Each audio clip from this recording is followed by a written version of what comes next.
नमस्ते दोस्तों, novel story members परिवार में आपका स्वागत है। क्या आप एक्शन, फैंटेसी, सिस्टम और कल्टीवेशन आधारित नोवेल्स के प्रशंसक हैं? ये चैनल विशेष रूप से आपके लिए है। हम लंबी और लोकप्रिय नोवेल्स को सरल और स्पष्ट हिंदी अनुवाद के साथ प्रस्तुत करते हैं। हमारी खासियतें हिंदी में संपूर्ण व्याख्या, जटिल कहानियों को आसान भाषा में समझें। लंबे एपिसोड्स, 2 घंटे, 10 घंटे या पूरे सीजन के वीडियो ताकि आप बिना रुके कहानी का मजा ले सकें। नियमित अपडेट, हर हफ्ते नई कहानियां और अध्यायों की श्रृंखला। नोवेल्स की अद्भुत दुनिया की यात्रा के लिए अभी सब्सक्राइब करें और हमारे बढ़ते समुदाय का हिस्सा बने।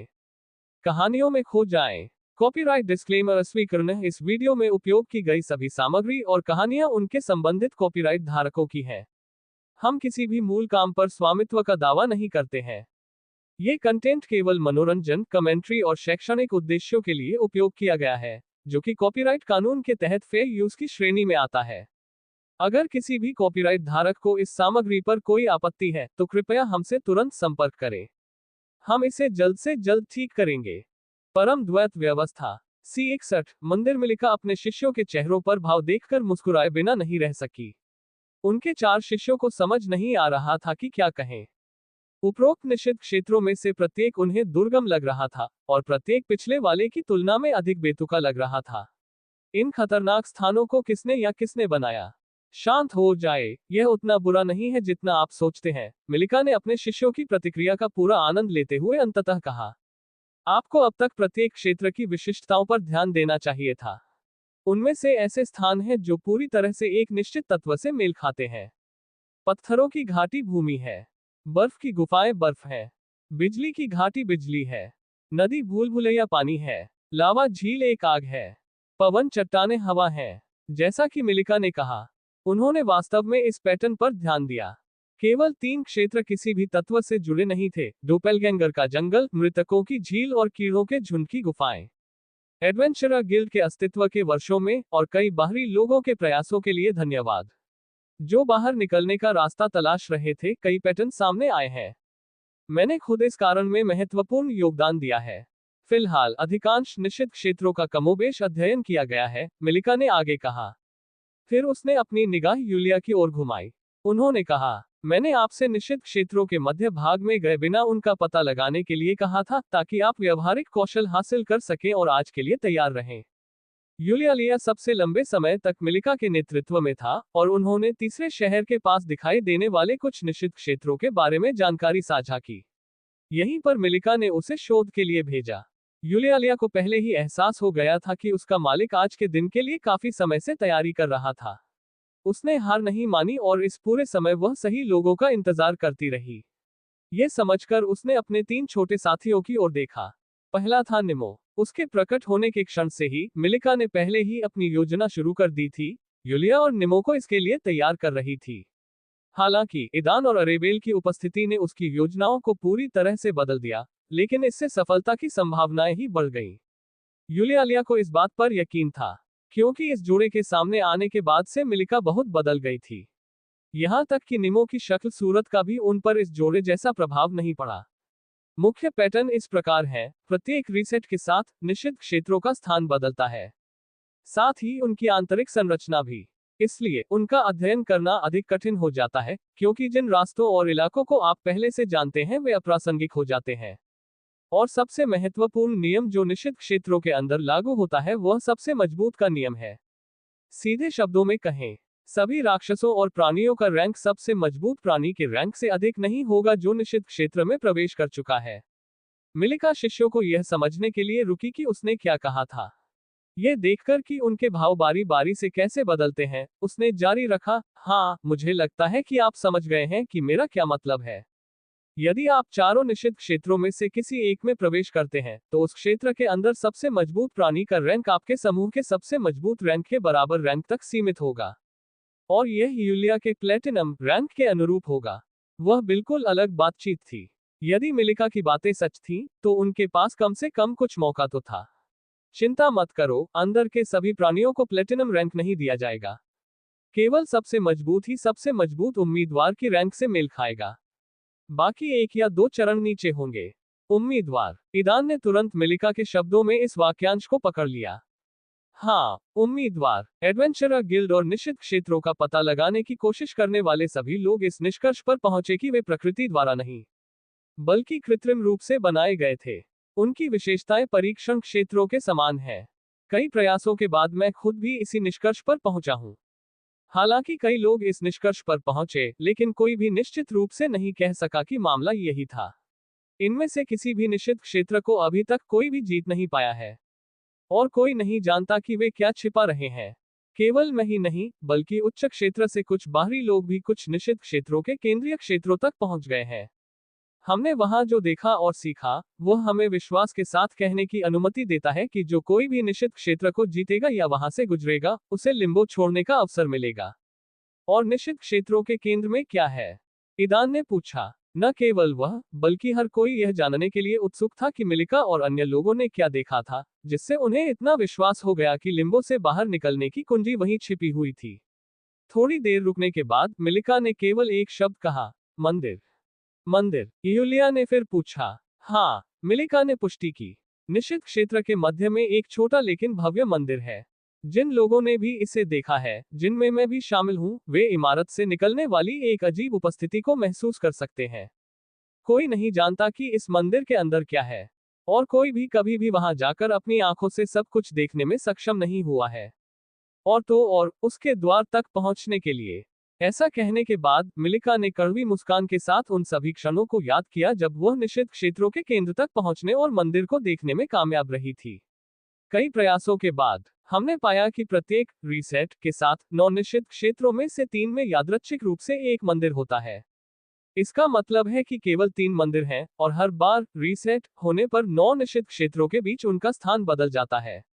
सभी ने लिम्बो मानचित्र का ध्यानपूर्वक अध्ययन किया, जिसमें 9 स्थानों को चिन्हित किया गया था जहां निषिद्ध क्षेत्र उत्पन्न होते हैं। मिलिका के शब्दों से ये स्पष्ट हो गया कि निषिद्ध क्षेत्र लगातार स्थान बदल रहे हैं, और इन 9 में से 3 रहस्यमय मंदिर दिखाई देते हैं, जिनका स्थान यादृच्छिक है। फिलहाल सभी शोध अंतिम छोर पर पहुंच गए हैं। कोई भी अभी तक ये पता नहीं लगा पाया है कि इन मंदिरों के अंदर क्या छिपा है। कठिनाई कई कारकों में है। सबसे पहले, ये निर्धारित करना आवश्यक है कि मंदिर 3 निषिद्ध क्षेत्रों में से किसमें दिखाई देंगे। दूसरे, उनके लिए रास्ता बहुत खतरनाक और कठिन है। और अंत में, यदि आप ये पता लगाने में सफल भी हो जाते हैं कि मंदिरों में से एक कहाँ स्थित है और किसी तरह उस तक पहुंच जाते हैं, तो मंदिर गार्ड हर किसी को उसमें प्रवेश करने से पहले ही रोक देता है। टेम्पल गार्ड्स के विचार मात्र से ही मिलिका के शरीर में सिहरन दौड़ गई। तीनों मंदिरों में से प्रत्येक का अपना संरक्षक है जो किसी को भी इसमें प्रवेश करने की अनुमति नहीं देता है। उन चारों ईदान, अरेबेल, निमो और यूलियालिया ने अपने मालिक के शब्दों में डर को बहुत तीव्रता से महसूस किया। C62 सरल योजना। कई लोगों ने गार्जियन को चुनौती देकर मंदिर तक पहुंचने की कोशिश की, लेकिन कोई भी उसे हराने में कामयाब नहीं हुआ। यहां तक कि मैं भी ऐसा नहीं कर सका। कई प्रयासों के बाद मैं इस नतीजे पर पहुंचा कि चाहे मैं कितनी भी कोशिश कर लूं, मैं गार्जियन को नहीं हरा पाऊंगा। उन चारों को मिलिका की बात पर यकीन नहीं हुआ। मेरे सभी प्रयासों के बाद मुझे एहसास हुआ कि इस जगह पर कौन से नियम लागू होते हैं। मिलिका ने अपने शिष्यों के अविश्वसनीय चेहरों को देखते हुए जारी रखा। मंदिर के चारों ओर जहां संरक्षक रहता है, वहां एक पर एक नियम है। इसका मतलब है कि कोई भी समूह या भीड़ में अभिभावक पर हमला नहीं कर सकता है। एक समय में केवल एक ही चुनौती देने वाला उसे चुनौती दे सकता है। जितना अधिक उन्होंने मिलिका की बात सुनी, उनके मन में उतने ही अधिक प्रश्न उठे। अंत में, उन्होंने अंत तक टालने और उसकी बात सुनने का निर्णय लिया, और उसके बाद ही प्रश्न पूछे। मिलिका को सब कुछ करने में ज्यादा समय नहीं लगा। मास्टर, क्या आप निश्चित हैं कि हम ये कर सकते हैं? अरेबेल ने अनिश्चितता से पूछा। जोड़े को लिम्बो छोड़ने का रास्ता खोजने के कार्य का सामना करना पड़ा। इस कार्य को पूरा करने के लिए उनके पास लगभग 1 महीने का समय था। विवरण में यह निर्दिष्ट नहीं किया गया कि कहां या क्या देखना है। इस बात का भी कोई संकेत नहीं था कि निकास निषिद्ध क्षेत्र में था। हालांकि, उन्हें प्राप्त जानकारी और अन्य कार्यों के आधार पर उन्हें एहसास हुआ कि सभी रास्ते वहीं तक जाते हैं। अब जब दंपति ने प्रत्येक निषिद्ध क्षेत्र के बारे में और अधिक जान लिया है और वहां उनका क्या इंतजार है, तो उन्हें इस बात पर संदेह है कि क्या वे कार्य पूरा कर पाएंगे और अपनी दुनिया में वापस लौट पाएंगे। विशेष रूप से उन सभी नियमों पर विचार करते हुए जो उन्होंने सुने थे, वे आश्चर्यचकित हुए बिना नहीं रह सके। क्या बहुत सारे नियम नहीं है? हाँ हाँ हाँ, मिलिका अपने शिष्यों के चेहरों पर जटिल भावों को देखते हुए अरेबेल का प्रश्न सुनकर हंसने से खुद को नहीं रोक सकी। मैं आपको आश्वस्त कर सकता हूं कि मेरे और कई अन्य लोगों के विपरीत, आपके पास निषिद्ध क्षेत्र को जीतने में सफलता की पूरी संभावना है। मिलिका ने आत्मविश्वास से उनकी ओर देखते हुए कहा। हालांकि इससे थोड़ी मदद मिली, फिर भी शिष्य यह नहीं समझ सके कि मिलिका को इतना विश्वास क्यों था कि वे वह हासिल कर सकते हैं जो वह नहीं कर सकी। ठीक है, इसे देखो। मिलिका ने शिष्यों का ध्यान मानचित्र की ओर आकर्षित करते हुए कहा।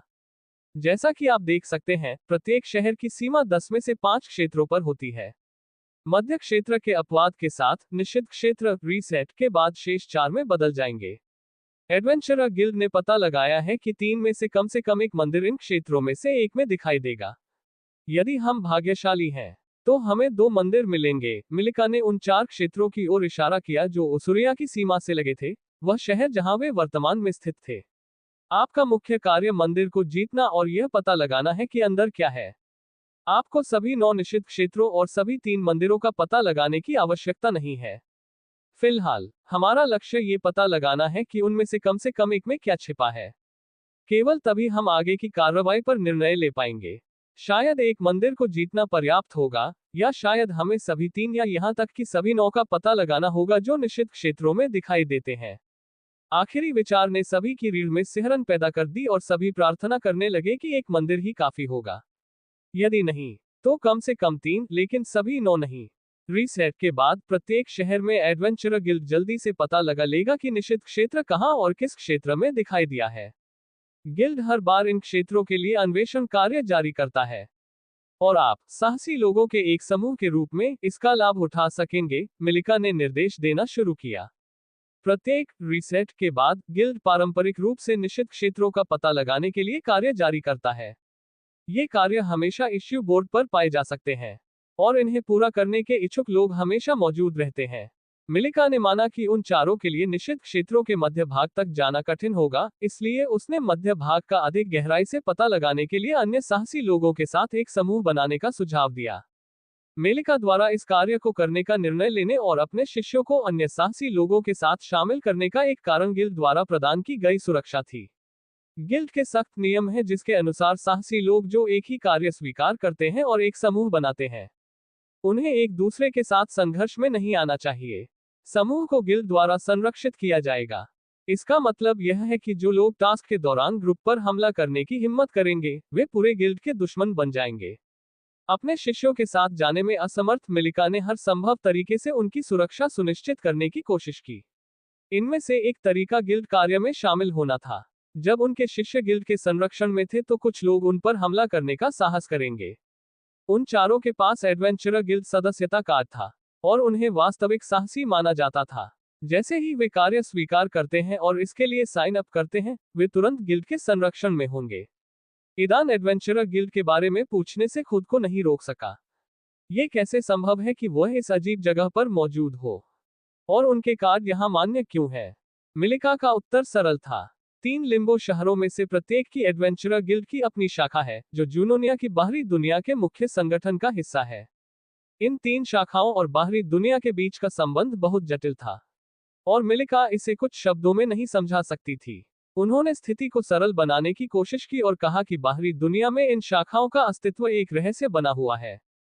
हालांकि इन कनेक्शनों के लिए धन्यवाद, वे बाहरी दुनिया से स्वतंत्र रूप से जानकारी प्राप्त कर सकते हैं। निस्संदेह, इसने यूलिया सहित सभी को आश्चर्यचकित कर दिया। वह नहीं जानती थी कि गिल्ड में ऐसी क्षमताएं हैं। मिलिका ने बताया कि गिल्ड इस जानकारी को मुफ्त में साझा नहीं करता है। इसे पाने के लिए आपको अच्छी खासी कीमत चुकानी पड़ेगी। इस शहर के नेताओं में से एक के रूप में मिलिका के पास इस बहुमूल्य जानकारी तक पहुंच थी। उसने चेतावनी दी, यहां तक कि गिल्ड के संरक्षण में भी अपनी सुरक्षा में कमी न आने दें। हमेशा ऐसे लोग होंगे जो इस बात की परवाह नहीं करेंगे कि आप गिल्ड के संरक्षण में हैं या नहीं। दुनिया इतनी सरल नहीं है, और हमेशा कुछ गलत होने की संभावना बनी रहती है। वह अपने अनुभव में पहले ही कई विश्वासघातों और हत्या के प्रयासों का अनुभव कर चुकी है। और यह मत भूलिए कि न केवल बाहरी लोग आप पर हमला करने की कोशिश करेंगे, बल्कि स्थानीय लोग भी आप पर हमला करने की कोशिश करेंगे। हालांकि नियम उन्हें पहले हमला करने से रोकते हैं, फिर भी वे आपको उकसाने की कोशिश कर सकते हैं और आपको नियम तोड़ने के लिए मजबूर कर सकते हैं। सबसे अधिक संभावना है स्थानीय निवासी बाहरी लोगों के बीच छिपे होंगे। इसलिए पहले कभी हमला न करें, और यदि कोई लड़ाई होती है तो अंधाधुंध हमला न करें, केवल उन पर हमला करें जो पहले आप पर हमला करने का साहस करते हैं। ईदान और अराबेल के लिए मिलिका के चेतावनी के शब्द उन माताओं के विदाई के शब्दों की तरह थे जब उन्होंने अपने बच्चों को पहली बार स्कूल भेजा था। हालांकि वे पहले से ही वयस्क थे, वे मिलिका की चिंता को समझ सकते थे। मिलिका ने रीसेट से पहले अपना अनुभव साझा करने और सलाह देने के लिए शेष समय समर्पित किया। उन्होंने अभिभावकों और उनसे निपटने की रणनीति के बारे में विस्तार से बात की। और निस्संदेह उसने अपने विचारों और विचारों को साझा किया कि उसे क्यों विश्वास था कि वे निश्चित क्षेत्र में जीत सकते हैं। ये काफी सरल निकला। शुरू से ही मिलिका को निमो और उस भावना से बहुत उम्मीदें थी जिसके साथ उसने अनुबंध पर हस्ताक्षर किए थे। उसे विश्वास था कि गार्जियन केवल निमो की ताकत से मेल खाएगा, न कि उस शक्ति से जो उसने इजी के साथ अपनी क्षमताओं को जोड़ते समय प्रदर्शित की थी। ये निमो द्वारा अपने हमशक्लों के खिलाफ इस्तेमाल की गई रणनीति के समान था, वे उसके अंदर रहने वाले दूसरे प्राणी की नकल नहीं कर सकते थे। ईदान और अरेबेल के लिए भी यही बात लागू हुई। वे दोनों बिल्कुल अलग दुनिया से आए थे। मिलिका को नहीं पता था कि गार्जियन उन दोनों के खिलाफ कैसे कार्रवाई करेगा, लेकिन उसे यकीन था कि गार्जियन निमो के मामले में उनकी पूरी ताकत का मुकाबला करने में सक्षम नहीं होंगे। उन्होंने जोड़े को यह भी समझाया कि स्थानीय लोग बाहरी लोगों से कैसे भिन्न होते हैं। स्थानीय लोग लिम्बो का हिस्सा हैं, इसलिए बाहरी लोगों के विपरीत वे इसकी सीमाओं तक सीमित नहीं हैं। निस्संदेह इस खोज ने दंपति को चकित कर दिया। सीधे शब्दों में कहें तो स्थानीय लोग लिम्बो छोड़ सकते हैं। सवाल उठता है कि मिलिका ने इसका फायदा क्यों नहीं उठाया। मिलिका का उत्तर सरल था, स्थानीय बनने के लिए आपको लिम्बो को अपने ऊपर हावी होने देना होगा और उसका हिस्सा बनना होगा। लेकिन इसका मतलब है इसका आदी हो जाना। इसके अलावा किसी को भी यकीन नहीं था कि क्या स्थानीय लोग वास्तव में जूनोनिया की बाहरी दुनिया में जा सकते हैं। मिलिका ने कहा कि न केवल लिम्बो में, बल्कि अन्य कालकोठरियों में भी तथाकथित स्थानीय लोग हैं जिनके पास लिम्बो के समान ही अधिकार है। इसका मतलब यह है कि लिम्बो के स्थानीय लोग कालकोठरी के बीच जा सकते हैं, लेकिन यह सवाल खुला रहता है कि क्या वे कालकोठरी छोड़ सकते हैं। मिलिका उच्च क्षेत्र के बाकी बाहरी लोगों की तरह कालकोठरी के कैदी नहीं बनना चाहती। वे लिम्बो छोड़ने में सक्षम होना चाहते हैं। समय बीतता गया और अगला रीसेट आया। पूरा शहर एक अवरोध से ढक दिया गया और बाहर की दुनिया गायब हो गई। कुछ देर बाद नगरवासियों के सामने उसे दोबारा बनाया गया। अपने गुरु के मार्गदर्शन में 4 लोगों का एक समूह निश्चित क्षेत्र का पता लगाने के मिशन पर एडवेंचरर गिल्ड में गया। वे इस जानकारी के सामने आने का इंतजार कर रहे थे कि आसपास के क्षेत्रों में कौन से 4 निश्चित क्षेत्र प्रकट हुए हैं। C63 एडवेंचरर्स गिल्ड शाखा मैनुसुरिया शहर में एडवेंचरर्स गिल्ड शाखा एक भव्य इमारत थी जो शहर के बिल्कुल मध्य में स्थित थी, जिसमें एक चमकदार साइनबोर्ड लगा हुआ था। इसका स्थान इतनी अच्छी तरह से चुना गया था कि शहर के केंद्र में होने के बाद कोई भी वहां से नहीं गुजर सकता था। एक और रीसेट के बाद इमारत में जीवन की हलचल थी।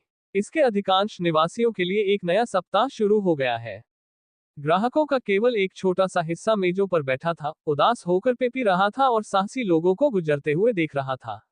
दोनों एक और नियमित दिन की प्रतीक्षा कर रहे थे जब तक कि 5 नए चेहरों के समूह ने उनका ध्यान नहीं खींचा। समूह का नेतृत्व लंबे सुनहरे बालों वाली एक परिपक्व और सुंदर योगिनी महिला ने किया था। उसकी पोशाक किसी साहसी व्यक्ति की छवि से मेल नहीं खाती थी, बल्कि शहर के एक महत्वपूर्ण व्यक्ति की पोशाक से मिलती जुलती थी। उसके पीछे लंबे हरे बालों वाली एक और योगिनी थी जिसने हरे साहसी की वर्दी पहनी हुई थी। उसके बगल में साहसी कपड़ों में एक युवक चल रहा था जो काले हुड वाले लबादे में लिपटा हुआ था और एक अजीब मुखौटे के पीछे अपना चेहरा छिपा रहा था। इस जोड़े के पीछे काले बालों वाला एक साधारण मानव जोड़ा था। सामने वालों की तरह इस जोड़ी ने ज्यादा ध्यान नहीं खींचा। दोनों ने साहसी लोगों के मानक कपड़े पहने हुए थे। यह मिलिका और उसके शिष्यों का एक समूह था। यूलिया, मिलिका और निमो के विपरीत, ईदान अपनी असामान्य उपस्थिति के लिए खड़ा नहीं था। वह छोटे काले बाल और भूरी आंखों वाला एक साधारण व्यक्ति जैसा दिखता था। उसके बगल में अराबेल था, जिसने मिलिका का घर छोड़ने से पहले भूत का मुखौटा पहन लिया था। शहर में बिताए अपने पूरे समय के दौरान मिलिका का घर छोड़ते समय अराबेल के लिए यह मुखौटा पहनना लगभग एक आदत बन गई।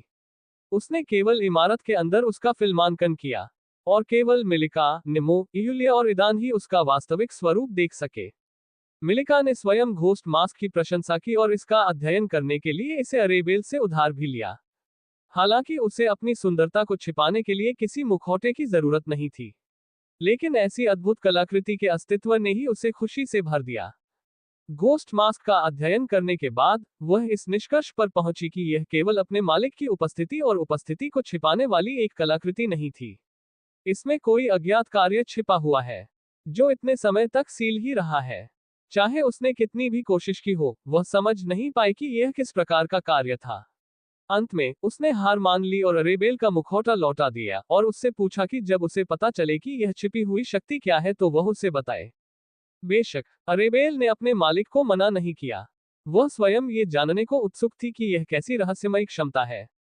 आखिरकार घोस्ट मास्क को कार्य पूरा करने के लिए पुरस्कार के रूप में सिस्टम से प्राप्त किया गया था, जिसका अर्थ है कि उसके पास वास्तव में कुछ अद्भुत होना चाहिए। यह अभी भी जल्दी था और रीसेट के बाद ज्यादा समय नहीं बीता था। मिलिका को इस बात का अंदाजा था कि गिल्ड को यह पता लगाने में कितना समय लगेगा कि अगले 4 क्षेत्रों में कौन से निषिद्ध क्षेत्र दिखाई दिए हैं। वह अपने शिष्यों को जल्दी ले आई ताकि वे थोड़ा आराम कर सके और अन्य साहसी लोगों को जान सके। मिलिका को पता था कि शहर में आने वालों में से कई लोग जोड़े के बारे में समाचार की प्रतीक्षा में इस समय एडवेंचरर्स गिल्ड बिल्डिंग में छिपे हुए थे।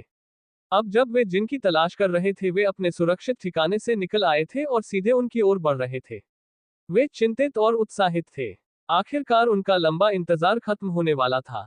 मिलिका ने कार्रवाई करने का फैसला किया और उन्हें ये पता लगाने के लिए इमारत में ले आई कि स्थानीय लोगों ने कितने लोगों को आकर्षित किया है और उनमें से कौन खतरा पैदा कर सकता है। वह समझ गई कि लिम्बो की निगरानी में छिपना व्यर्थ है। हालांकि लिम्बो सीधे तौर पर जो कुछ हो रहा था उसमें हस्तक्षेप नहीं कर सकता था। वह आसानी से स्थानीय लोगों के साथ सूचनाओं का आदान प्रदान कर सकता था, जो बदले में बाहरी लोगों के साथ जानकारी का आदान प्रदान कर सकता था। इसलिए चाहे उन्होंने छिपकर काम करने की कितनी भी कोशिश की हो, मिलिका को एहसास हुआ कि वे हमेशा स्पष्ट दृष्टि में रहेंगे। और जो लोग जोड़े का शिकार करते थे वे अंधेरे की तरफ थे। एक खाली मेज पाकर मिलिका ने अपने शिष्यों को अपने साथ आने के लिए आमंत्रित किया और वेटर को बुलाकर पे का ऑर्डर दिया। ईदान और अन्य लोगों ने आज्ञाकारी रूप से उसका अनुसरण किया। अन्य साहसी लोगों का ध्यानपूर्वक अध्ययन किया। यूलिया लिम्बो में सबसे बुजुर्ग और सबसे लंबे समय तक रहने के कारण कुछ साहसी लोगों से परिचित थी, जबकि निमो और ईदान और अरेबेल शायद ही किसी को जानते थे। जल्द ही 2 साहसी लोग उनकी मेज पर आए, एक पुरुष और एक महिला। ईदान और अरेबेल ने उन्हें तुरंत पहचान लिया। ये एला और रेडिक थे, वही साहसी जो निमो और यूलिया के साथ डोपेलगेंगर्स के जंगल में उनके साथ थे। उन चारों ने एक दूसरे को पहचानते हुए जोड़े को अपने साथ आने और शराब पीने के लिए आमंत्रित किया। वे सहर्ष सहमत हो गए। ईदान और अराबेल अपने पुराने दोस्तों को देखकर बहुत खुश हुए। आखिरकार वे पहले विदेशी थे जिनसे इस स्थान पर पहुंचने के बाद उनकी मुलाकात हुई थी।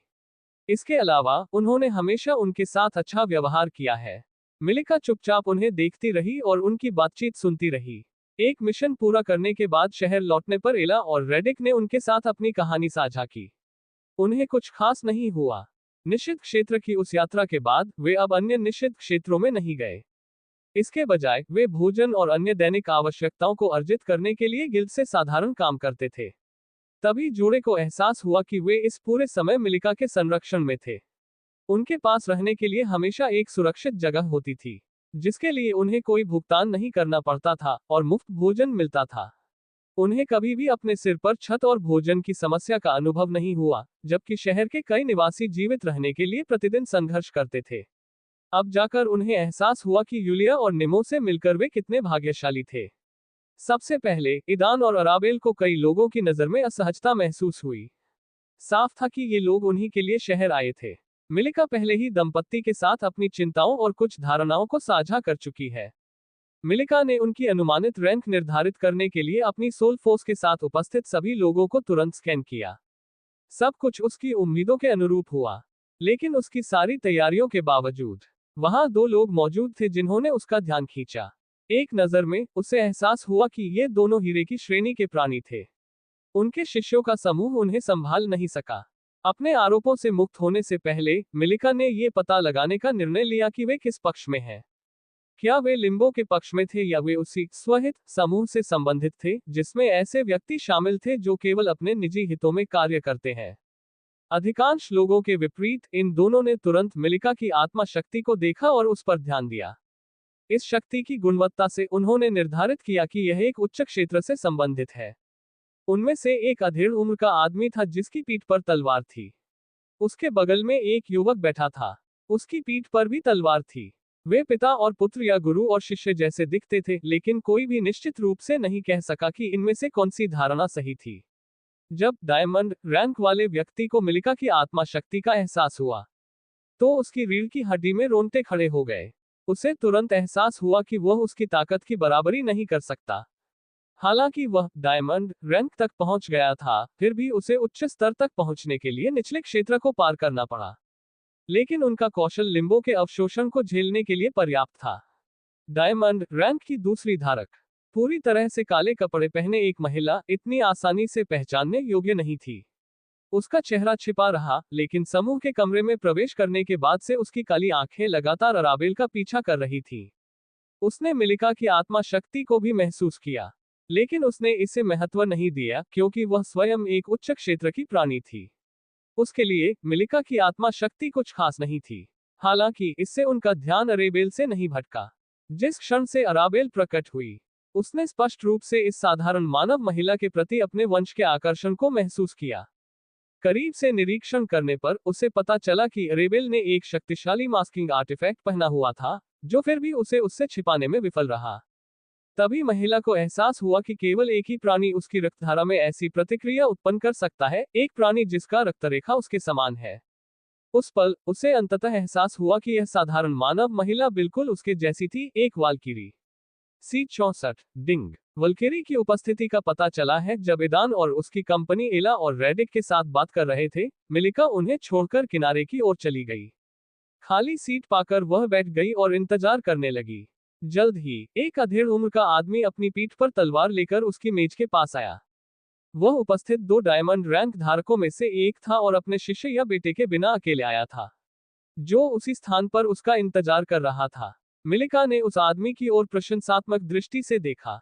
वह 40 के आसपास का लग रहा था। उसके छोटे छोटे काले बाल थे जिन पर सफेद धारियां लगी हुई थीं।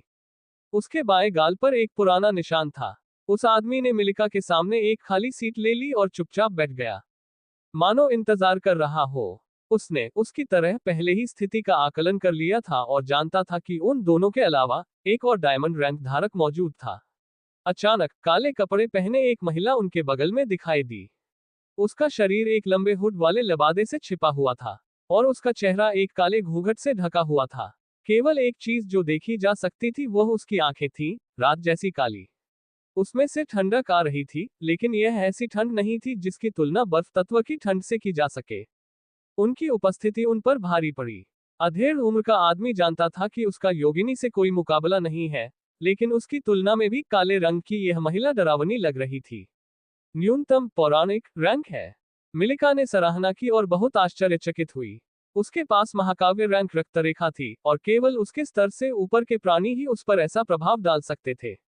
लिम्बो में अपने पूरे समय में उसने काले कपड़े वाली महिला के बारे में कुछ भी नहीं सुना था, जो अपने आप में आश्चर्यजनक था। बाहरी दुनिया की तुलना में लिम्बो उतना बड़ा नहीं है और इस महिला जैसे शक्तिशाली व्यक्ति के लिए किसी का ध्यान नहीं जाना बहुत मुश्किल होगा। या तो वह कुशलता से अपनी क्षमताओं को छिपा रही है, या उसने हाल ही में खुद को लिम्बो में पाया है। महिला ने एक खाली सीट ले ली और वे तीनों चुपचाप एक दूसरे का मूल्यांकन करने लगे। मिलिका के शिष्य, जो कमरे के दूसरी ओर थे, ने अपने गुरु और 2 अन्य लोगों को उसके साथ जुड़ते देखा। अरेबेल ने भी अपने मालिक और 2 अजनबियों को देखा और उसे विशेष रूप से काले रंग की महिला में दिलचस्पी थी। अरेबेल की नजर को देखकर काले कपड़े वाली महिला मुड़ी और सीधे उसकी आंखों में देखा। उन काली आंखों ने अरेबेल के शरीर में सिहरन दौड़ा दी। उसे ऐसा लग रहा था कि वे आंखें सीधे उसकी आत्मा में देख रही थीं और उनसे कुछ भी छिपाना असंभव था। डिंग वल्केरी की उपस्थिति का पता चला है। सिस्टम की अचानक आवाज ने अरेबेल का ध्यान भटका दिया और उसने तुरंत दूसरी ओर देखा। अरेबेल उस नजर से और सिस्टम से अभी अभी प्राप्त हुई जानकारी से भयभीत हो गई थी। उसे यकीन था कि काले कपड़े वाली महिला वाल्किरी ही थी जिसके बारे में सिस्टम बात कर रहा था। हालांकि अरेबेल ने तुरंत खुद को संभाला और एला के साथ बातचीत जारी रखी जैसे कि कुछ हुआ ही न हो। उसने लड़की से पूछा कि वह लिम्बो में कब और कैसे पहुंची। अराबेल के सर्वोत्तम प्रयासों के बावजूद उसके व्यवहार पर काले रंग की महिला का ध्यान नहीं गया। उसी समय उसने उस युवक पर ध्यान नहीं दिया जो अराबेल के बगल में बैठा था। वह सदमे में था, लेकिन उसके अंदर गुस्सा भड़कने लगा, जिसे उसने रोकने की कोशिश की। अपनी आंख के कोने से अरेबेल ने ईदान में बदलावों को देखा और एक मानसिक लिंक का उपयोग करते हुए उसे शांत होने का आग्रह करना शुरू कर दिया। मिलिका के मार्गदर्शन में 5 दिनों के प्रशिक्षण के बाद दंपति ने अपने रक्तवंश को बेहतर ढंग से नियंत्रित करना शुरू कर दिया। उन्होंने अपने दूसरे व्यक्तित्व को लगभग पूरी तरह से अपने में समाहित कर लिया है। किसी अन्य व्यक्तित्व के साथ विलय के परिणामस्वरूप अरेबेल अधिक आरक्षित और ठंडा हो गया। उसने अपने दूसरे स्व से एक गणनात्मक और ठंडे दिमाग वाला दिमाग अपनाया और इसके साथ ही उसकी कुछ इंद्रियां थोड़ी सुस्त हो गईं। ईदान की उपस्थिति में वह हमेशा की तरह कार्य कर सकती थी, लेकिन जैसे जैसे वे अलग होते गए, वो परीक्षण के दौरान जैसी थी वैसी ही बन गई। किसी अन्य व्यक्तित्व के साथ विलय के बाद ईदान अधिक क्रोधी हो गया, लेकिन उसने हमेशा खुद पर नियंत्रण रखने की कोशिश की। परिवर्तन के दौरान और जब वे लंबे समय तक एक दूसरे से अलग रहे तो उनका चरित्र नाटकीय रूप से बदल गया।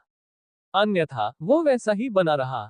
ईदान को खुद पर लगाम लगाने के लिए अरेबेल की तुलना में अधिक समय की आवश्यकता थी, लेकिन ज्यादा समय नहीं था, इसलिए उन्होंने धीरे धीरे अपनी नई आदत डालने का फैसला किया।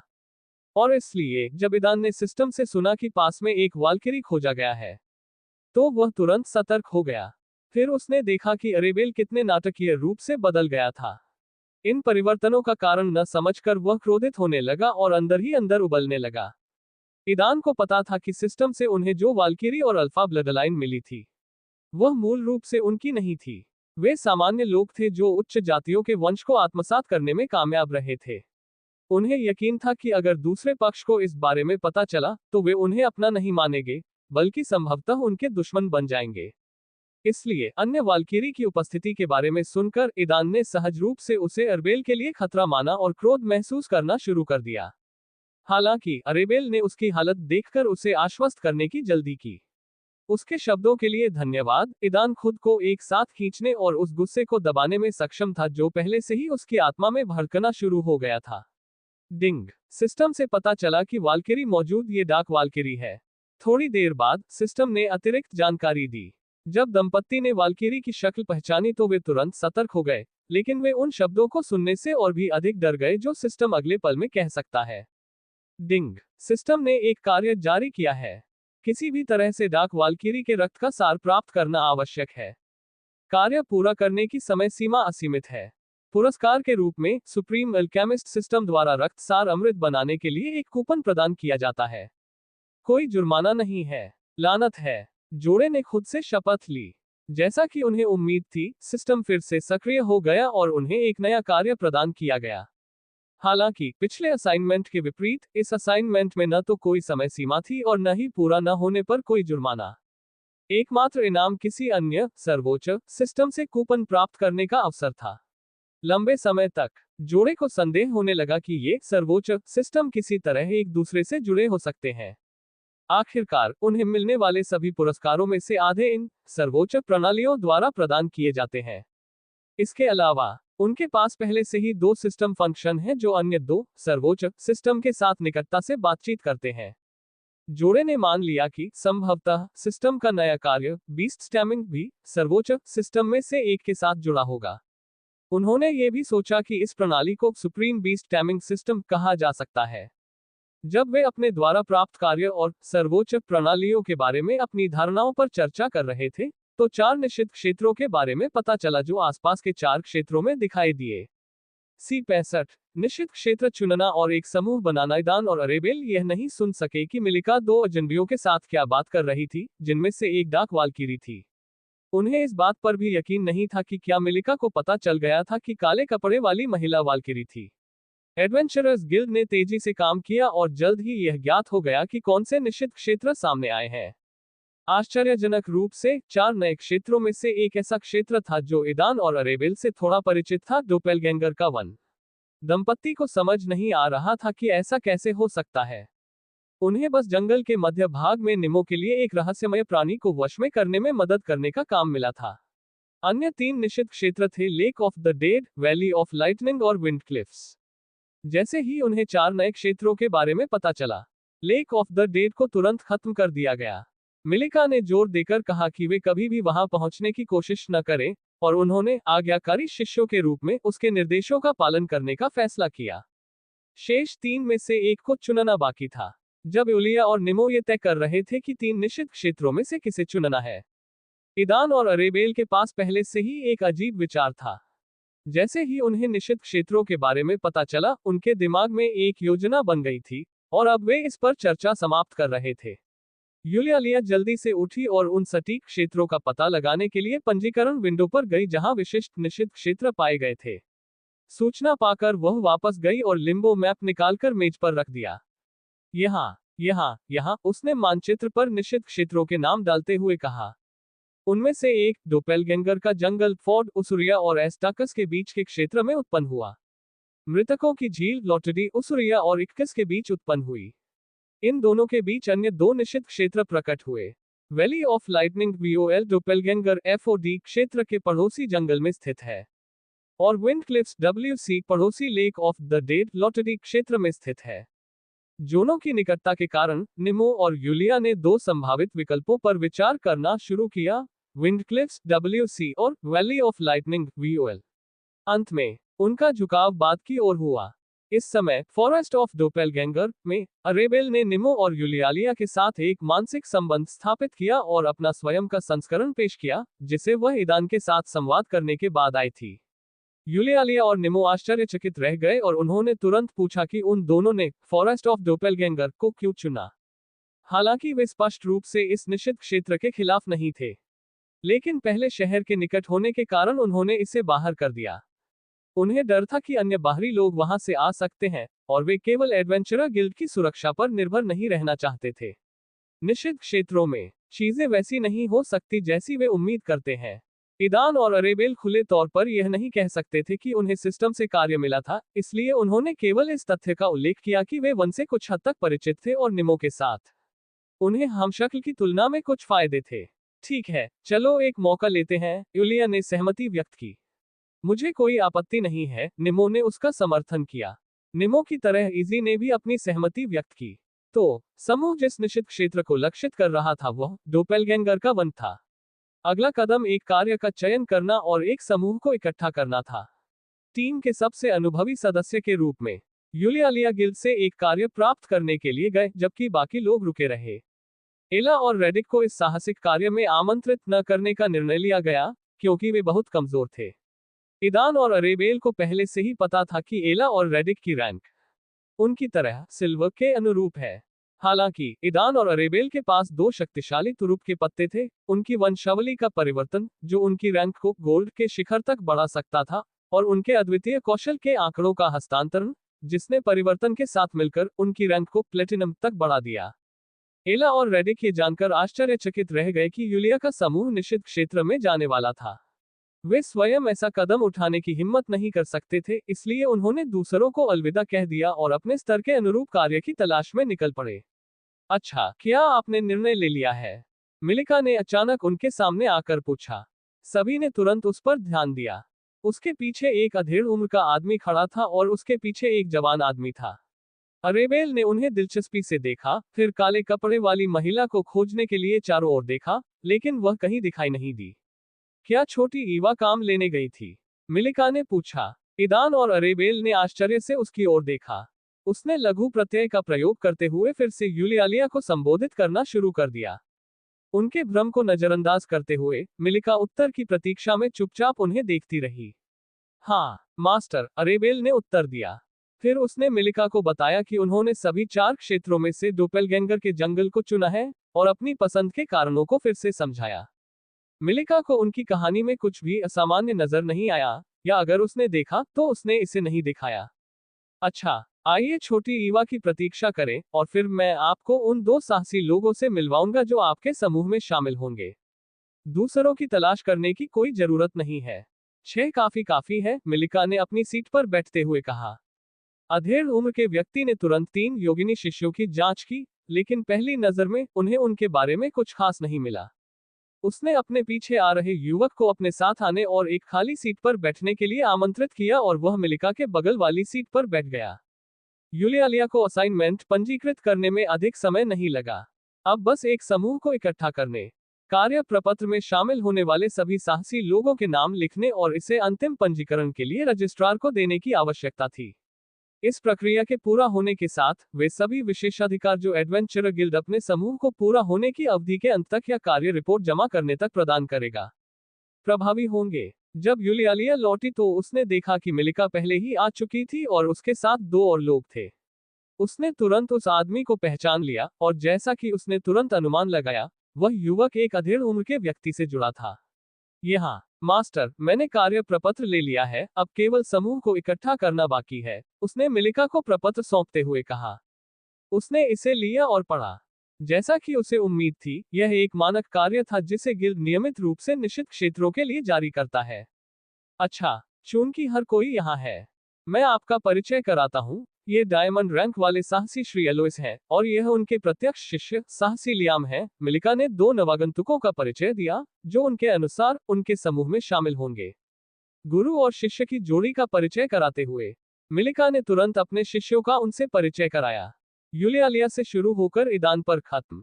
उस व्यक्ति और उसके शिष्य ने हल्के से सिर हिलाकर मिलिका के शिष्यों का अभिवादन किया। ईदान और अन्य लोगों के लिए एक जोड़े को इतनी शांति से देखना असामान्य था। हालांकि मिलिका उन्हें अपने साथ ले आए और उन्होंने उनके शामिल होने पर कोई आपत्ति नहीं जताई। इसके अलावा एलोइस डायमंड रैंक का था, जिसने समूह में उसकी उपस्थिति को विशेष रूप से महत्वपूर्ण बना दिया। मिलिका के निर्देशों का पालन करते हुए यूलिया ने तुरंत सभी प्रतिभागियों के नाम सूची में दर्ज कर दिए और इस तरह 6 साहसी लोगों का एक समूह बन गया, 1 डायमंड रैंक का, 1 प्लेटिनम, 2 गोल्ड और 2 सिल्वर। असाइनमेंट फॉर्म जमा करने के बाद समूह ने आधिकारिक तौर पर अपना मिशन शुरू किया। एडवेंचरर गिल्ड बिल्डिंग छोड़ने से पहले मिलिका ने ईदान और अरेबेल को अपनी क्षमताओं को सक्रिय करने और एक मानसिक संबंध स्थापित करने का संकेत दिया। सावधान रहें, एलोइस और उस काले कपड़े वाली महिला के साथ बातचीत से मुझे पता चला कि शहर में कम से कम 2 और डायमंड रैंक के बाहरी लोग हैं। एलोइस और काले कपड़े वाली महिला के विपरीत, ये दोनों शायद 2 अन्य शहरों से आए हैं और जाहिर तौर पर आप दोनों को निशाना बना रहे हैं। मिलिका ने ईदान और अरेबेल को चेतावनी दी। दंपत्ति को ज्यादा आश्चर्य नहीं हुआ। मिलिका ने उन्हें बार बार चेतावनी दी है कि उनका शिकार किया जाएगा। वे इस बात में अधिक रुचि रखते थे कि वह एलोइस को अपने समूह में शामिल होने के लिए कैसे मना पाए। यह स्पष्ट था कि एलोइस और काले कपड़े वाली महिला किसी कारण से शहर में आए थे। संभवतः वे उन्हें भी निशाना बना रहे थे। हालांकि मिलिका किसी तरह उन्हें अपने पक्ष में करने और उनमें से एक को अपने साथ शामिल होने के लिए मनाने में कामयाब रही। इस समय ईदान और अरेबेल जिस बात को लेकर सबसे अधिक चिंतित थे, वह काले रंग की महिला, या अधिक सटीक रूप से कहें तो डाक वाल्किरी, का उनके प्रति रवैया था। लेकिन जैसा कि उन्हें उम्मीद थी, मिलिका ने अपनी बातचीत का विवरण साझा नहीं किया। C66 किसी पक्षी की पीठ पर उड़ने का पहला अनुभव। ईदान और अरेबेल एडवेंचरर गिल्ड शाखा को छोड़कर इस बारे में सोच रहे थे कि वे डोपेलगैंगर्स के जंगल तक कैसे पहुंच सकते हैं। पिछली बार जब वे शहर आए थे तो उन्होंने पूरा रास्ता पैदल ही तय किया था। हालांकि इस बार वे शहर में ही थे और उसके बाहर नहीं, जैसा कि निश्चित क्षेत्र से लौटने के दौरान हुआ था। शहर में बिताए 2 महीनों के दौरान उन्हें पता चला कि इस दुनिया में घोड़े हैं, लेकिन वे अपने घर की दुनिया में घूमने के लिए उतने लोकप्रिय नहीं हैं। यह एक काल्पनिक दुनिया थी जहां कई अद्भुत और शक्तिशाली जानवर थे जो आसानी से घोड़ों की जगह ले सकते थे। केवल सामान्य मनुष्य जो अपने आप विकसित नहीं हो सकते थे, वे घूमने के लिए घोड़ों का उपयोग करते थे। जल्द ही वे शहर की सबसे ऊंची इमारत पर पहुंच गए। अपने आगमन के पहले दिन भी जब वे गेट से अंदर दाखिल हुए तो उनकी नजर इस असामान्य और ऊंची इमारत पर पड़ी।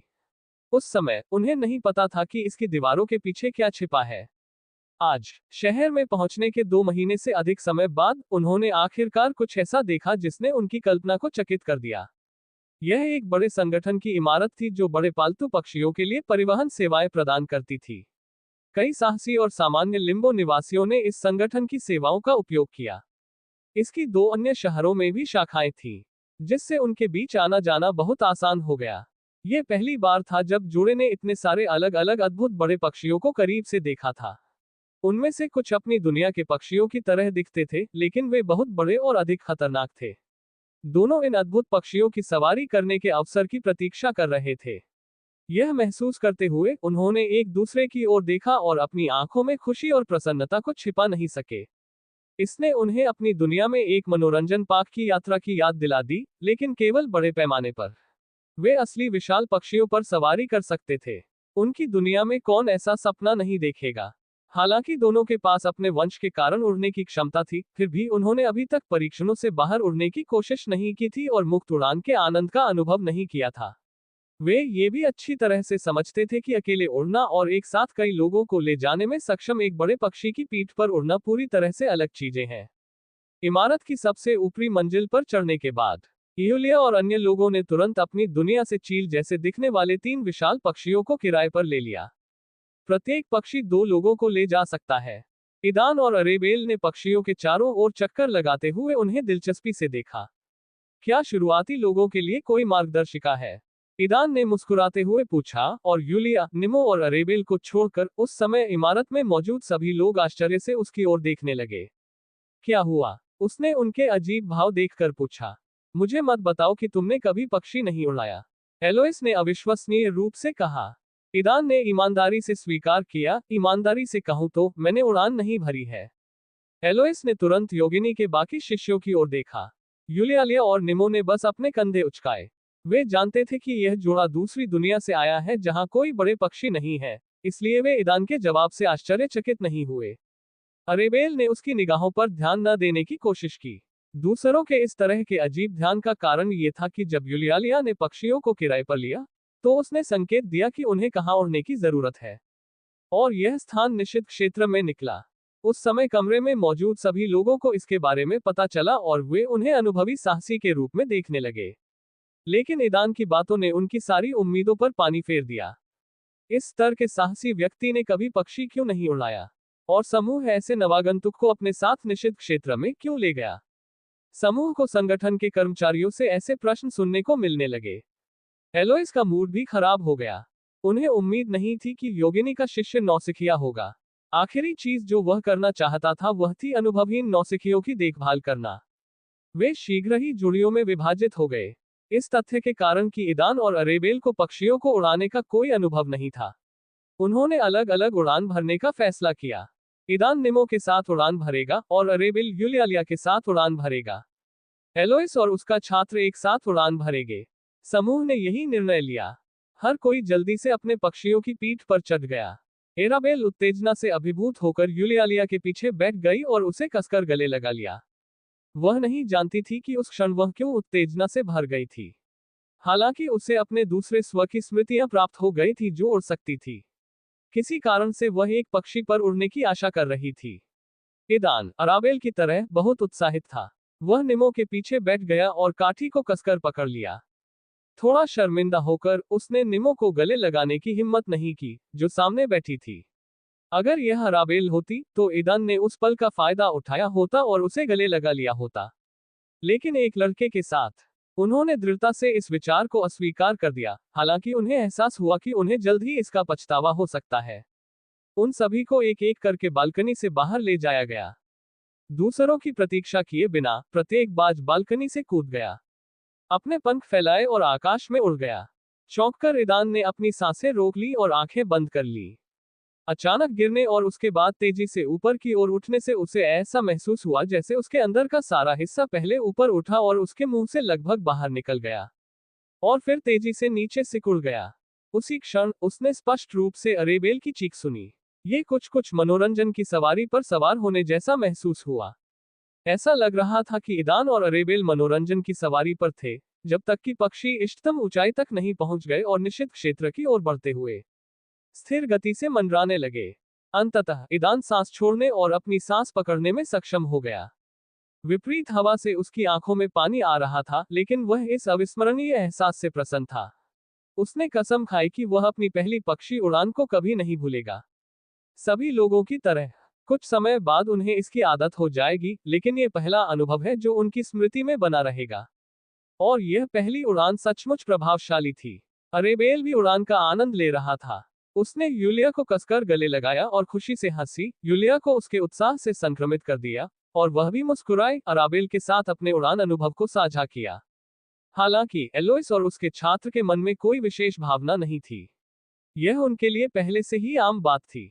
3 बड़े पक्षी, प्रत्येक में 2 यात्रियों को लेकर शहर से दूर आगे बढ़ते हुए निश्चित क्षेत्र की ओर चले गए। दूर से मिलिका सहित कई प्राणियों ने उनकी उड़ान देखी। उसने अपने छात्रों को शुभकामनाएं दी और जैसे ही वह दूर देखने ही वाली थी, उसने देखा कि कैसे एक विशाल काले पक्षी की तरह कोई चीज अपने विशाल पंख फैलाए शहर की दीवार से ऊपर उठी और उसी दिशा में चली गई जहां उसके शिष्य उड़ गए थे।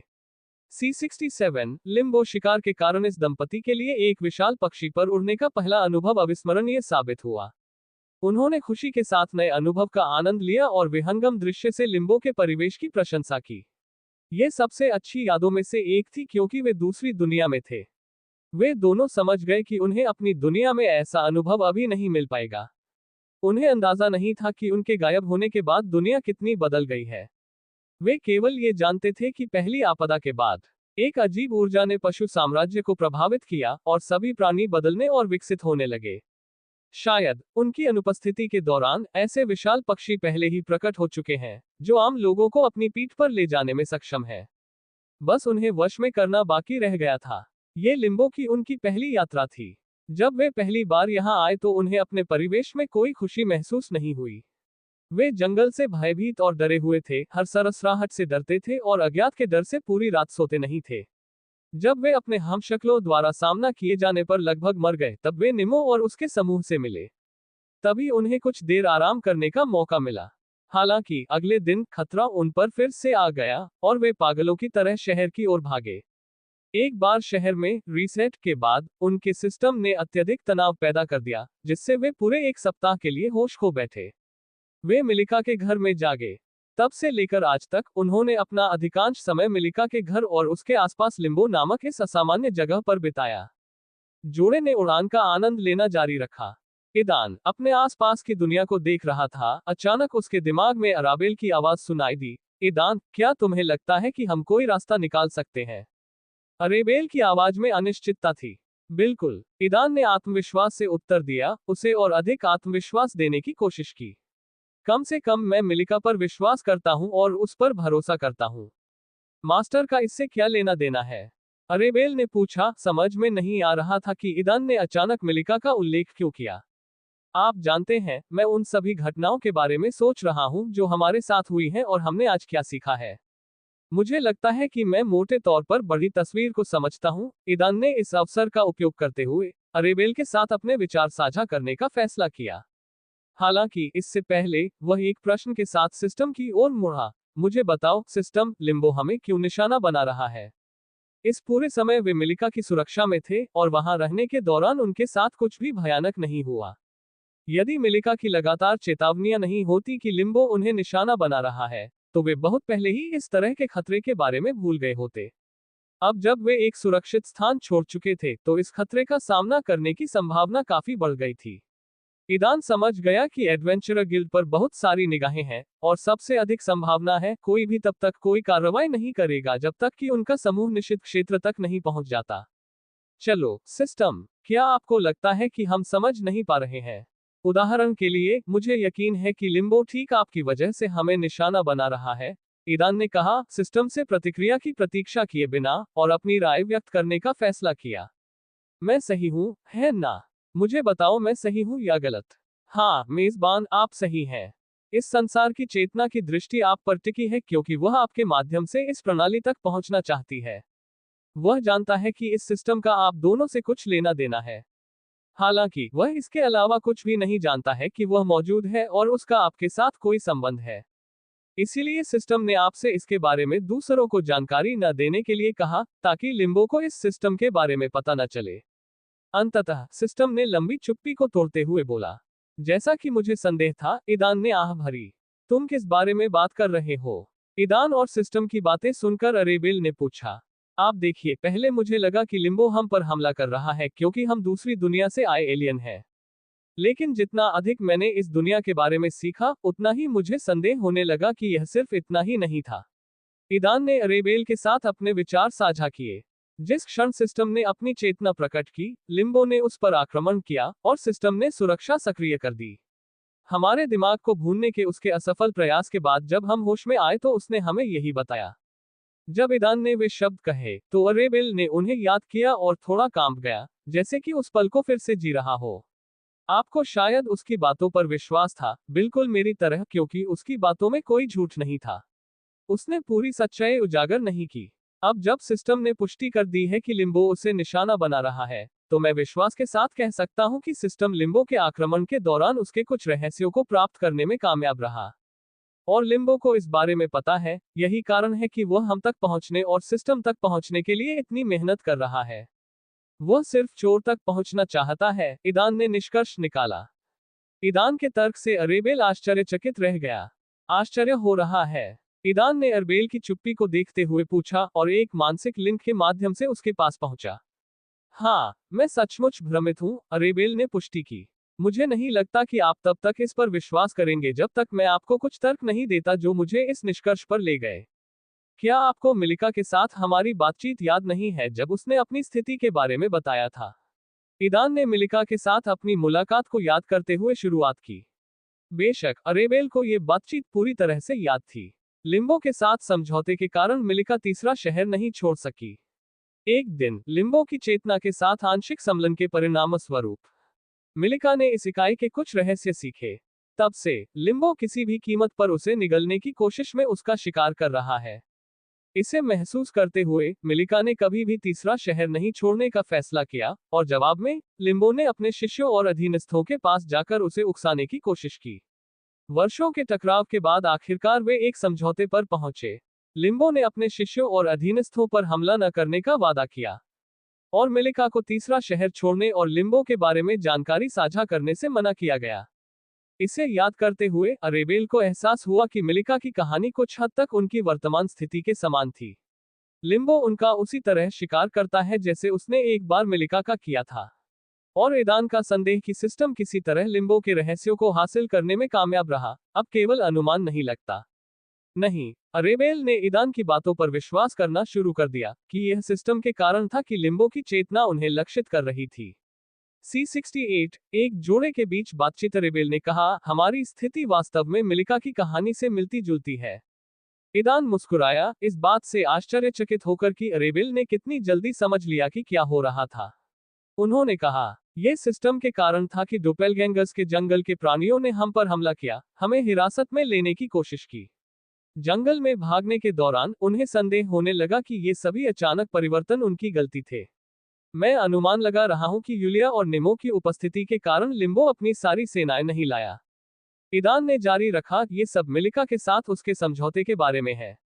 यदि उसने और भी अधिक शक्तिशाली प्राणियों को भेजा होता, तो शायद यूलिया और निमो उन्हें संभालने में सक्षम नहीं होते, और इससे मिलिका के साथ समझौते का उल्लंघन होता।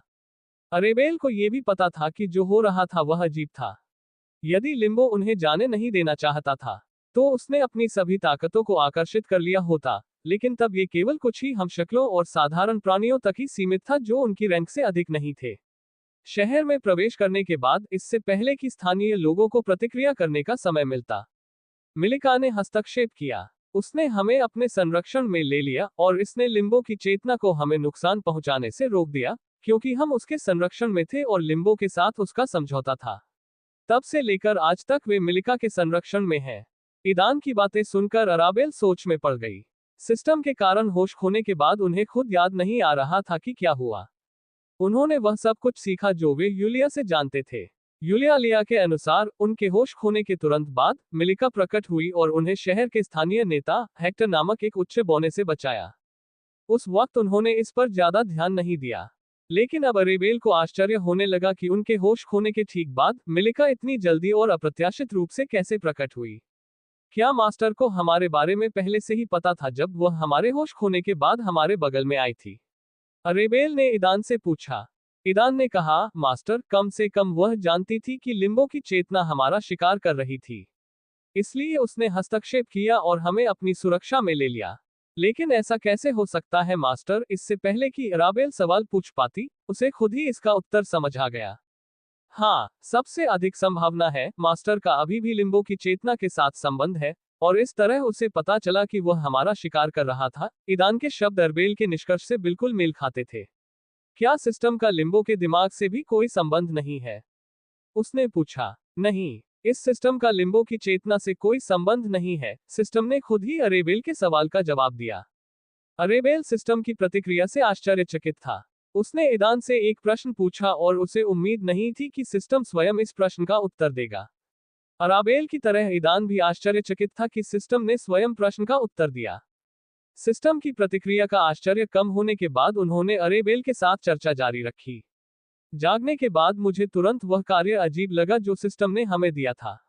उस समय की अपनी उलझन को याद करते हुए अरेबेल इस कथन से सहमत हुई। सिस्टम ने उन दोनों से रेन कबीले के वंशज को खोजने और उसे अपने चैंपियन के रूप में पहचानने के लिए कहा। इससे उनके सामने सवाल खड़े हो गए, रेन कबीले का वंशज कौन है और चैंपियन क्या है? सिस्टम ने उनके अनुरोधों का जवाब देने की जहमत नहीं उठाई। सिस्टम से उन्हें जो कार्य मिला वह अन्य सभी से अलग था। इसे वर्ल्ड क्वेस्ट कहा जाता था और इसमें कई चरण शामिल थे। अब जब आपने मुझे इसकी याद दिला दी है, तो मैं अंततः कुछ बिंदुओं को समझ सकता हूं, अरेबेल ने सोचा। तथ्य यह है कि निमो संभवतः रेन कबीले का वंशज है और विश्व राजा के सिंहासन के बारे में सभी जानकारी सिस्टम को लिम्बो की चेतना से प्राप्त हुई थी। दूसरे शब्दों में, ये सभी निमो और ट्रॉन संबंधित कार्य एक रहस्य से संबंधित थे जो लिम्बो के दिमाग की रक्षा करने की कोशिश कर रहा था। अरेबेल ने तुरंत निष्कर्ष निकाला।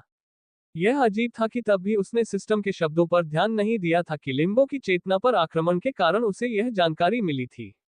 हाँ, ईदान ने सहमति व्यक्त की। सुखद आश्चर्य हुआ कि अरेबेल को पता चल गया था कि उसके साथ क्या हो रहा था। अरे, मुझे अभी याद आया कि सिस्टम ने स्पष्ट रूप से उल्लेख किया है कि लिम्बो की चेतना से प्राप्त जानकारी के लिए धन्यवाद। उसने डोपेलगैंगर्स के जंगल के मध्य भाग में एक अद्वितीय प्राणी के जन्म के बारे में सीखा, अराबेल ने कहा।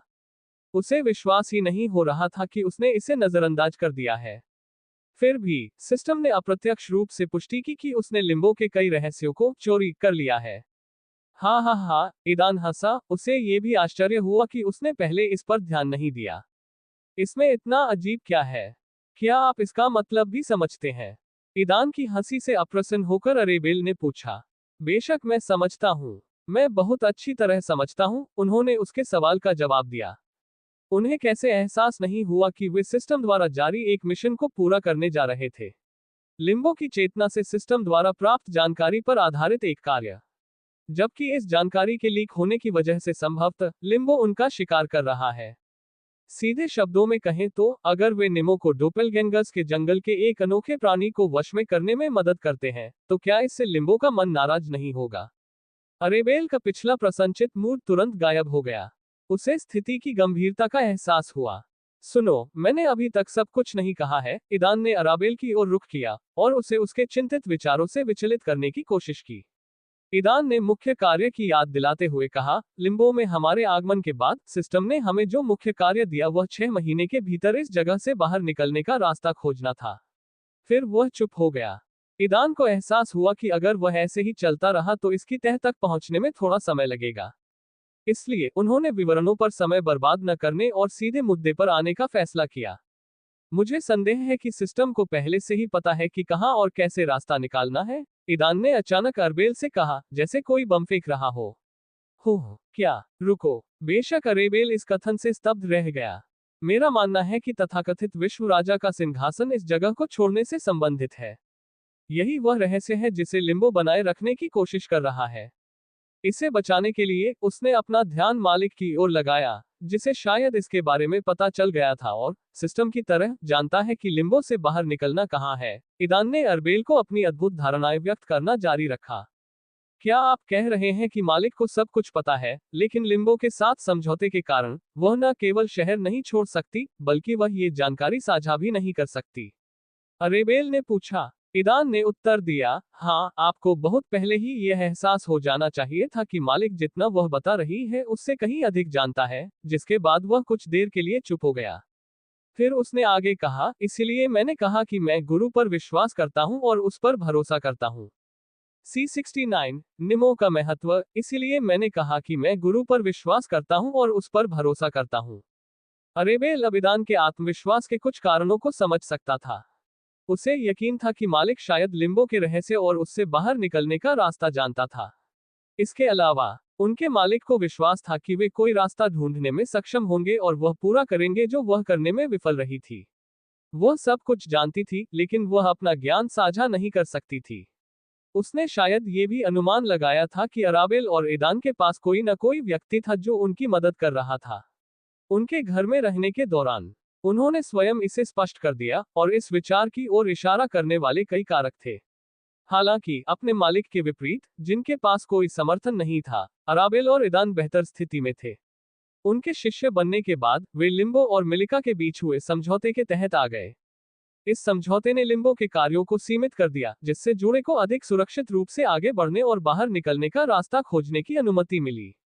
क्या आपको लगता है कि लिम्बो समझौते को तोड़ देगा जब उसे पता चलेगा कि हम क्या करने जा रहे हैं, या जब हम इस अनोखे प्राणी को पकड़ लेंगे? चिंतित अरबेल, मुझे यकीन नहीं है। हम नहीं जानते कि समझौते का उल्लंघन करने का जोखिम क्या है। यदि लिम्बो का नुकसान एक अद्वितीय प्राणी के नुकसान से होने वाले नुकसान से अधिक है, तो मुझे नहीं लगता कि वह व्यक्तिगत रूप से कोई कार्रवाई करेगा। लेकिन अप्रत्यक्ष रूप से ये काफी संभव है, ईदान ने सुझाव दिया। मुझे आशा है कि आप सही हैं, अरेबेल सहमत हुए। वैसे निमो के बारे में क्या? मैं जानता हूं कि वह सिस्टम के लिए महत्वपूर्ण है। इसके बारे में सोचो। सिस्टम हमारे अपने मेजबानों के स्थान पर निमो को क्यों चुनेगा? हम उससे कैसे भिन्न हैं? ईदान ने एक प्रतिप्रश्न पूछा। क्योंकि हम अजनबी हैं, और निमो एक स्थानीय है।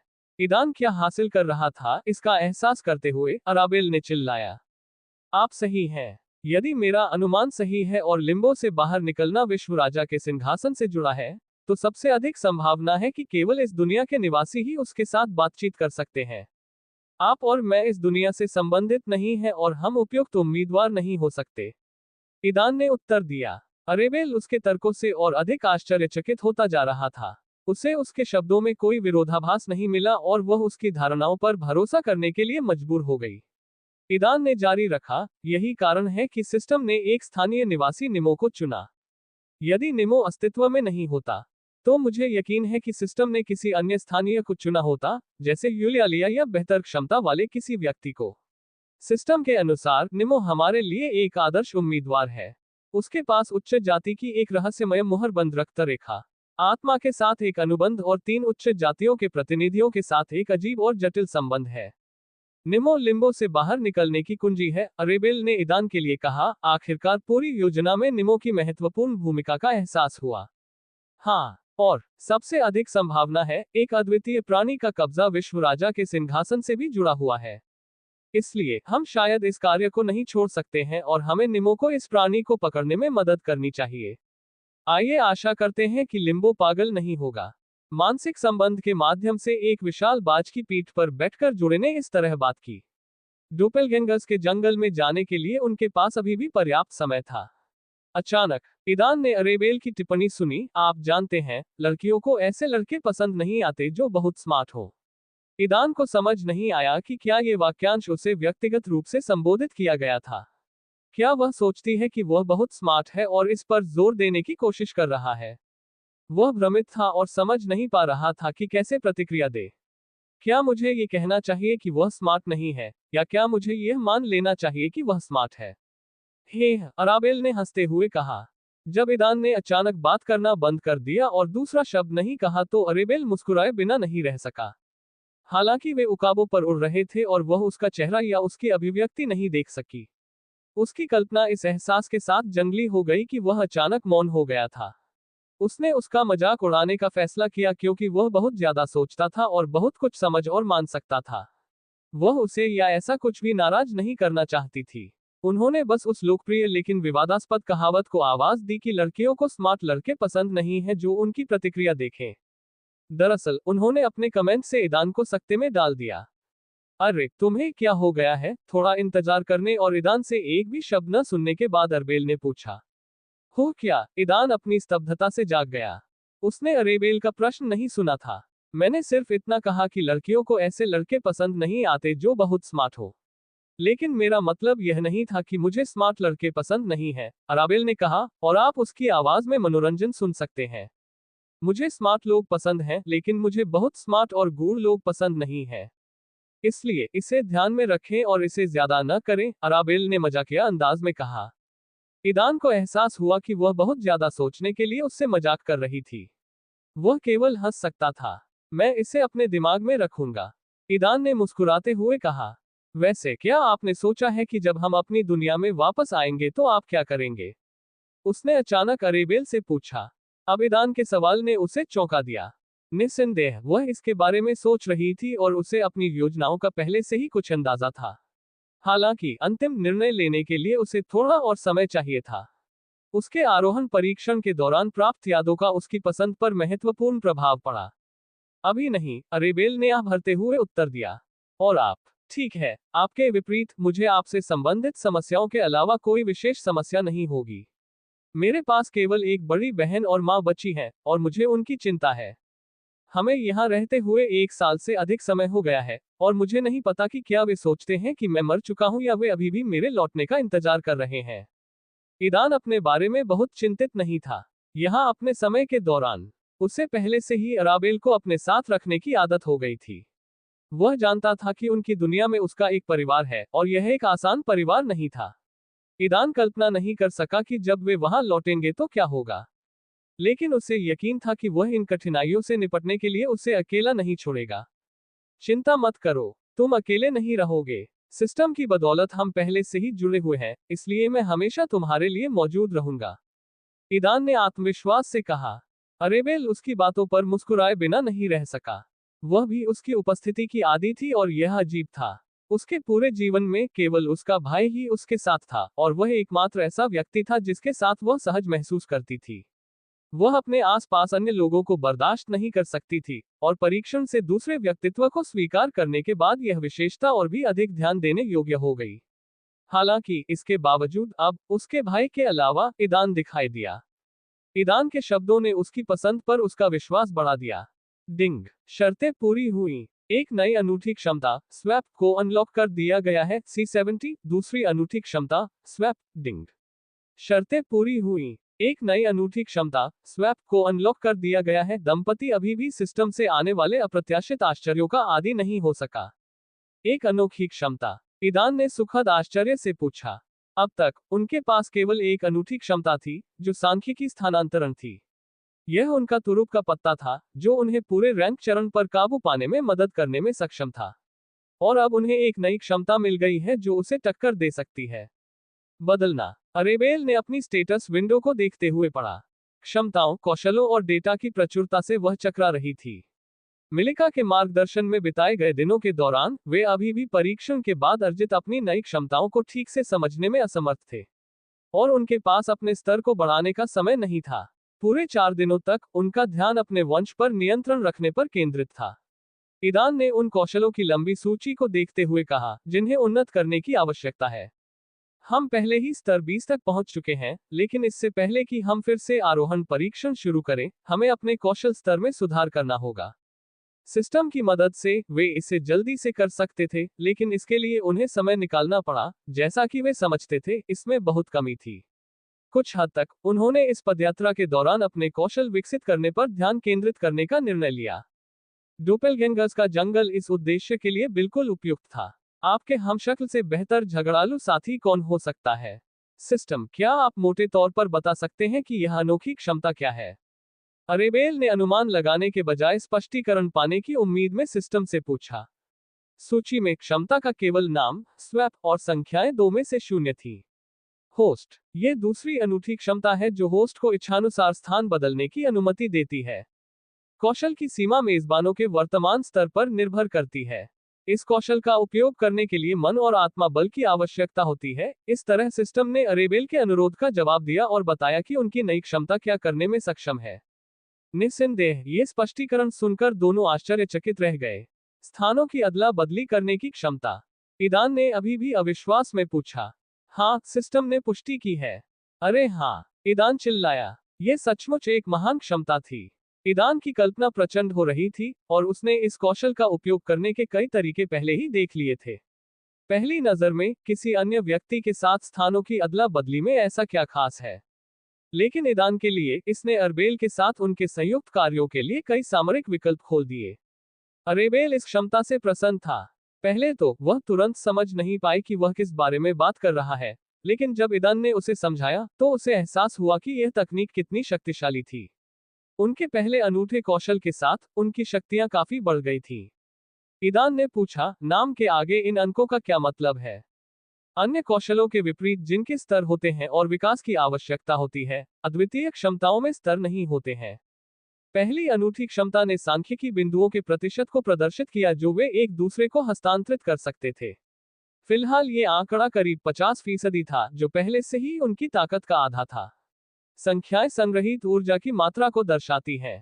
फिलहाल होस्ट्स के पास 2 स्टोरेज सेल उपलब्ध हैं। इस ऊर्जा को इच्छानुसार खर्च किया जा सकता है और यह आपको मन और आत्मा बल को बर्बाद किए बिना एक अद्वितीय क्षमता का उपयोग करने की अनुमति देता है। ऊर्जा का उपयोग करते समय मेजबानों के बीच की दूरी कोई मायने नहीं रखती। भले ही वे अलग अलग दुनिया में हो, कौशल को सक्रिय किया जा सकता है। ये स्पष्टीकरण जोड़े के लिए एक वास्तविक झटका थे। ये कौन सी अवधारणा है जो उन्हें दुनिया की सीमाओं के पार स्थानों का आदान प्रदान करने की अनुमति देती है? ये कल्पना के दायरे से बाहर की चीज जैसा लग रहा था। हालांकि सिस्टम ने दावा किया कि यदि उनके पास पर्याप्त ऊर्जा होती, तो वे इस अवसर को आसानी से महसूस कर सकते थे। इस समय उन्हें इस अद्भुत क्षमता की आवश्यकता नहीं थी, लेकिन कौन जानता है कि भविष्य में क्या हो सकता है।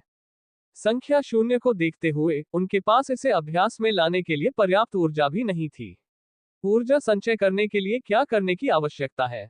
मुझे अनुमान लगाने दीजिए, सिस्टम बिंदु। अरेबेल ने पूछा। हाँ और नहीं दोनों, सिस्टम ने उत्तर दिया। ऊर्जा में समय के साथ स्वयं पुनः पूर्ति करने की क्षमता होती है। आपके वर्तमान स्तर पर एक इकाई ऊर्जा जमा करने में लगभग 1 वर्ष का समय लगेगा। आपका स्तर जितना ऊंचा होगा, पुनः पूर्ति प्रक्रिया उतनी ही तेज होगी। बहुत खूब, ईदान ने आश्चर्य से कहा, इस अद्वितीय क्षमता में इतनी अद्भुत आत्म पुनर्पूर्ति क्षमता थी। हालांकि 1 साल एक लंबा समय लगता है, ईदान और अरेबेल को विश्वास था कि वे जल्द ही अपना स्तर बढ़ाने में सक्षम होंगे और फिर इस समय को छोटा कर दिया जाएगा। ऊर्जा पुनःपूर्ति प्रक्रिया को तेज करने के लिए आप सिस्टम पॉइंट का उपयोग कर सकते हैं। इसके अलावा सिस्टम बिंदुओं के लिए आप ऊर्जा कोशिकाओं की संख्या 2 से 3 तक बढ़ा सकते हैं। ये जोड़े के लिए कोई बड़ा आश्चर्य नहीं था। हालांकि अपने सिस्टम पॉइंट्स की संख्या को देखकर वे केवल आह भर सकते थे। हर चीज को इन सिस्टम बिंदुओं की आवश्यकता होती है, लेकिन उनसे जुड़ी हर चीज अविश्वसनीय रूप से महंगी है। 2 महीने के बाद भी वे कुछ खरीदने के लिए पर्याप्त अंक जमा करने में सक्षम थे, लेकिन ये बहुत कम था। उन्होंने इस सोच के साथ खुद को सांत्वना दी कि हालांकि उनका स्तर पर्याप्त ऊंचा नहीं था, सिस्टम कार्यों को पूरा करने के लिए उन्हें मिलने वाले सिस्टम पॉइंट की संख्या अधिक नहीं थी। उन्हें उम्मीद थी कि जैसे जैसे वे आगे बढ़ेंगे, उनके पुरस्कार बढ़ेंगे और फिर वे तेजी से अंक जमा करने में सक्षम होंगे। उन्हें केवल इस बात का डर था कि वस्तुओं और सेवाओं की लागत उनके स्तर के अनुपात में बढ़ सकती है। एक बार फिर आश्वस्त हुए कि नई अनूठी क्षमता अविश्वसनीय रूप से उपयोगी है, अरेबेल और ईदान ने अपनी योजनाओं को थोड़ा बदलने का फैसला किया। वे अपने पुराने कौशल को सुधारने, नए कौशल का परीक्षण करने और, यदि संभव हो तो, सिस्टम द्वारा उन्हें दिए गए कार्यों को पूरा करके अपना स्तर बढ़ाने के लिए इस यात्रा का लाभ उठाने के लिए दृढ़ हैं। दंपति इस कठिन परीक्षा के लिए तैयार थे और डोपेलगैंगर्स के जंगल में आगमन के लिए उत्साह और कुछ अज्ञात डर के साथ इंतजार कर रहे थे। मिलिका ने अपनी आगामी पदयात्रा के लिए आवश्यक सामान इकट्ठा किया और उन्हें एक छोटे बैग के साथ जोड़े को सौंप दिया, जिस पर विस्तार जादू लगा हुआ था। अनुभवी साहसी लोगों के लिए इस तरह के बैग आम थे।